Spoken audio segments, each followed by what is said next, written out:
good.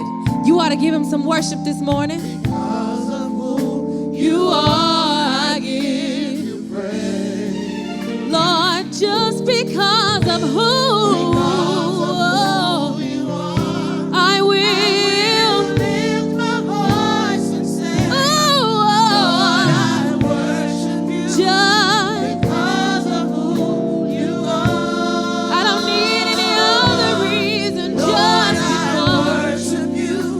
Because of who you are, you Jehovah, you've been my provider, Jehovah Nissi, Lord, you reign, Jehovah, oh, you're my Prince of Peace, and I worship just because of who you are, Jehovah. Has he provided for anybody this morning? Oh, Jehovah Nissi. Proverbs 16:3 tells us, commit your actions to the Lord and your plans will succeed. Yeah. So commit what you're doing to the Lord and God will give you the direction that you need so you can have success. See, some of us have plans that we have laid out and put A, B, C, then we move over and got the lower A and the lower B and the lower C, then we move over a little bit and we got the small I, the 1, the 2, and the 3. But God says, if you give it to me, I'll work it all out. You don't have to have all those groupings. I'll provide what you need. Hallelujah. So as we press forward and we take a look at chapter 2, I want to start with that God understands and cares about the discouragement that we face. See, first we have this excitement about what we're doing. We're all giddy. We have our notebooks color coordinated, folders and envelopes, our sticky tabs, whatever turns you on to get your project done. And there's this excitement, but all of a sudden, everything starts to fade. Yeah. The sticky tabs don't excite us. Even the neon yellow ones don't.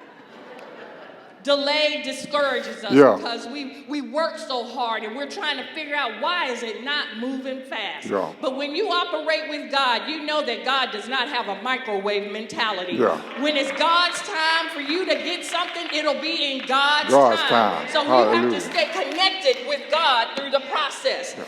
Don't let the delays get you down. Then there's also this time where we have this opposition coming at us. And the opposition and the criticism tries to discourage us on this journey. Yeah. But what I want you to know is that that's the outside that's working on us, right? That outside opposition and discouragement. But then there's that inside. Yeah. That one that beats us up down on the inside. The one that people don't see, right? Yeah. The one we got all clothed nice in the clothes that don't make us feel happy anymore. Yeah. See, it's that inside, the pessimism, the comparison, and the faulty expectations that we have. See, most of our opposition that comes from the inside, I'm talking about the inside of us, also maybe the inside of our friend circle, maybe the inside of our family circle. See, we have people who tell us, hey, you tried that before and you know it did not work.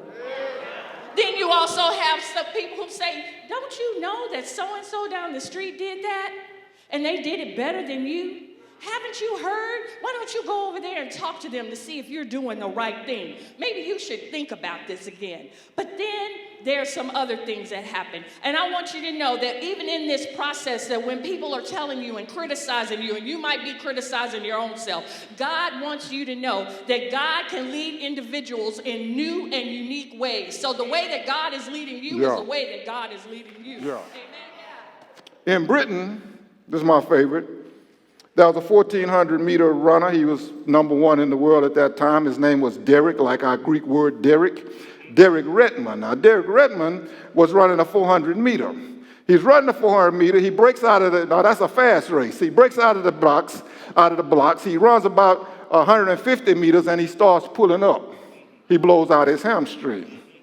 When he blows out his hamstring, he falls on the ground. 1992 Barcelona Olympics. He starts crawling, and the people see that his black face has turned purple. He's in anguish. And so they want to come pick him up. But as they try to come pick him up, he waves them off because he doesn't want to get disqualified as he is crawling. His father, Jim Redmond, comes over. They try to block Jim Redmond because they don't know who Jim Redmond is. Jim Redmond says, that's my son. So they decide to let Jim Redmond through. Jim Redmond comes through, and he bends over Derek, and he says, Derek, let's go, man, it's over. Derek says, no, Daddy, I'm going to finish what I start. So Jim Redmond says to Derek Redmond, he says, well, if you're going to finish it, get up and lean on me. And if you're going to finish it, I'm going to finish it with you. And so they have the picture of Jim holding up Derek as they walk across the finish line, and Derek can barely move on one leg, but while Derek has one leg, his daddy got two good legs, and he can lean on his daddy to cross the finish line. When the Olympics are over and they start to show the clips of everything that happened in the Olympics, they show a shot of the Dream Team. NBC showing it as it goes off, they show a shot of the Dream Team. They show a shot of Chacho Ruiz. They show a shot of Tula and Maya as they walk hand in hand. But the last shot they have is of the men 400 meters. Now, when they show the men 400 meters, they don't show who finished first. Nobody knows who finished the men's 400 meter first. They don't show who finished second. Nobody knows who finished the men 400 meters second. What they show is, they show Derek leaning on his daddy, and they walking across the finish line, because what they want you to see is he didn't finish first. He didn't finish second. He didn't finish third, but he finished strong, baby. And God told me to tell you, on this 15th day of the 12th month of the year of progress, if you'll lean on him, if you'll put your hand on his shoulder, if you'll put your hand in his hand, even when you feel like all your muscles have blown out, he said, you can lean on me and we will finish strong.